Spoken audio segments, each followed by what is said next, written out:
Magandang araw mga kagabay. Ngayon po ay March 6, 2026, araw po ng Biyernes. Araw ng ating debosyon sa kamahal-mahalang puso ng ating Panginoon. Ako po si Father Marvin at ang ating ebanghelyo ay hango sa ebanghelyo ni San Mateo, chapter 21, verse 33 to 43, 45 to 46. Napakaganda po ng ebanghelyo na ito sapagkat nagpapaalala po sa atin ng pagkakontento sa buhay. Nagpapaalala sa atin, nagbibigay ng babala kung ano ang pwedeng gawin ng isang taong hindi makontento sa kung ano ang mayroon siya. Katulad na lamang po sa gospel, no? Sabi sa gospel, may isang may-ari ng ubasan na ipinagkatiwala niyang kanyang mukirin sa mga manggagawa.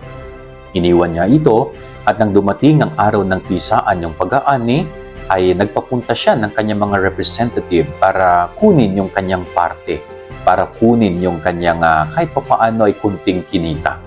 Pero ano pong ginawa ng mga pinagkatiwalaan niya? Pinagpapatay, pinagbubugbog lahat ng kanyang pinadala. Ugali ito ng hindi makontento na kung ano ang mayroon siya. Ugali ito ng taong hindi masaya sa tinanggap niya. Kaya kahit hindi sa kanya, kinuha niya sa kahit anong masamang paraan. Nakakatakot po ang ugaling hindi pagkakontento. Nakakatakot ang hindi masiyahin sa kung ano ang tinanggap niya. Kaya napakaganda po ng paalala sa atin ng Panginoon ngayong araw na ito.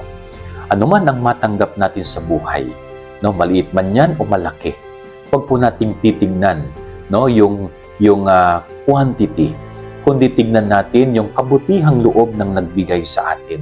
Tignan natin yung kagandahan na mayroon po tayong tinanggap, na makontento tayo palagi at maging mapagpasalamat sa anumang tinatanggap natin sa ating buhay.